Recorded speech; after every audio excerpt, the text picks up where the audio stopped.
The humans that you are today is different to the humans that you were several thousand years ago, partly because of the influence of energetics and time and cultural influences, but also because, as we said, the Earth is currently in its most expanded state for the last 3,000 years.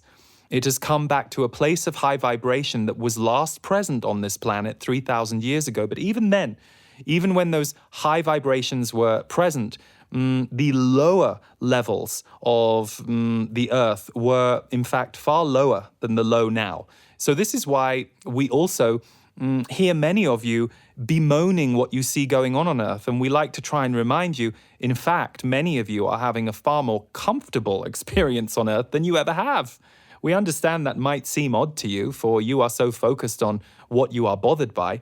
But in truth, you are having one of the highest experiences on Earth that has ever, in fact, been possible for human life. And we say that so that you really sit with that and allow that in. In terms of who humans are now, well, humans are now a little more of a hybrid than they used to be, meaning there was a time when human density and the mind of a human, the emotions too, but especially the mind, was a lot more fixed and was not as open, certainly not multidimensionally open as it is now. So humans have come a very long way. And you all have different roles. Some of you have studied the archetypes that you have learned throughout ancient history, and you can see archetypes inside each of you. You can see that you might be a little bit more the archetype of the leader, or you might be a little bit more the archetype of the supporter.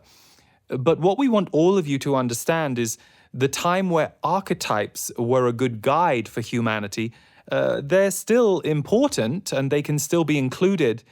But what all of you are able to do and become now is more than you ever were before. So perhaps in the 16th century, understanding your archetype or your lead two archetypes was useful. But at this point, those of you who are having an expanded experience as a soul, you are going to go through at least 8 archetypes in your life. Maybe not all at once. Some of you will do them one at a time. And you will become a new archetype as you go through each new transformation cycle. There are many different types of human, but there are more different types of soul. So again, as we have said, the soul animates the human. And there are those souls who are here on Earth as transmitters.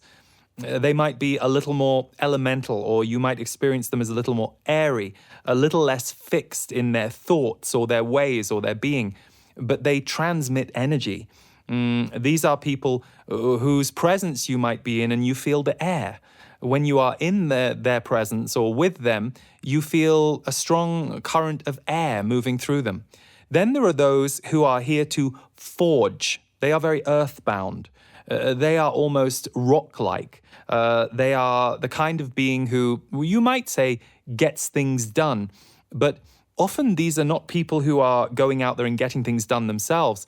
They are just bringing that element of rock and strength in their energy field. So they often pair up with people who are good at kind of going out there and structuring things.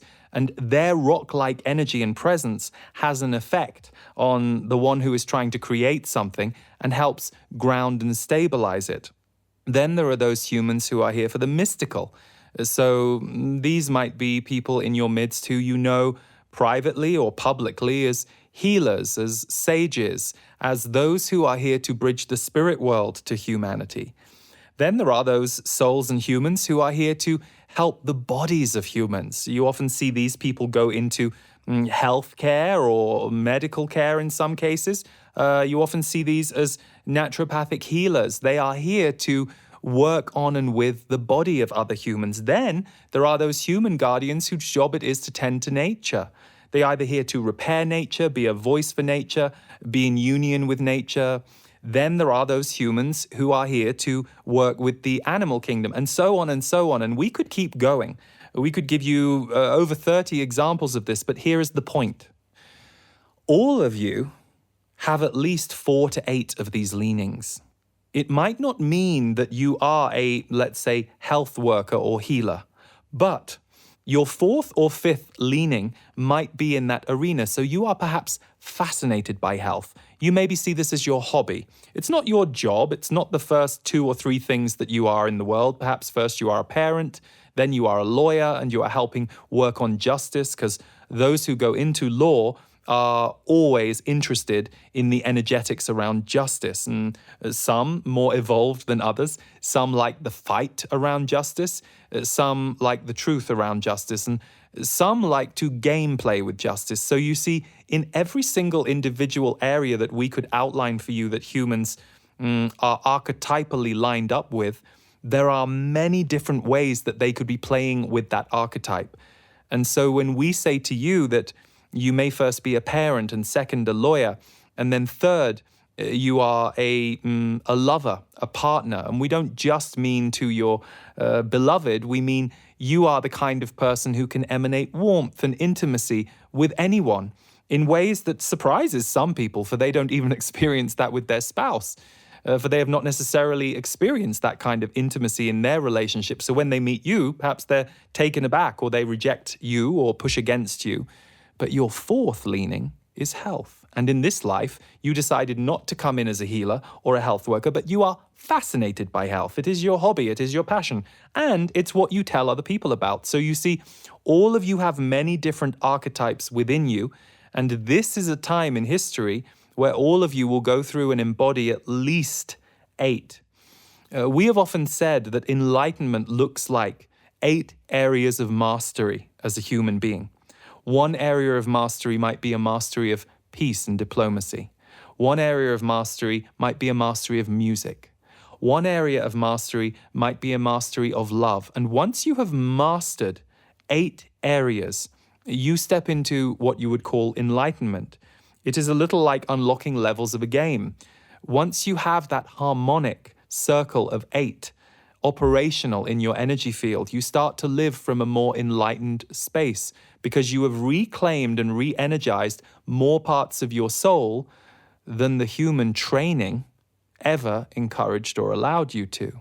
So you have risen above, and you have become enlightened. You have entered light. You are living more in the light of yourself and the light of existence than you were before.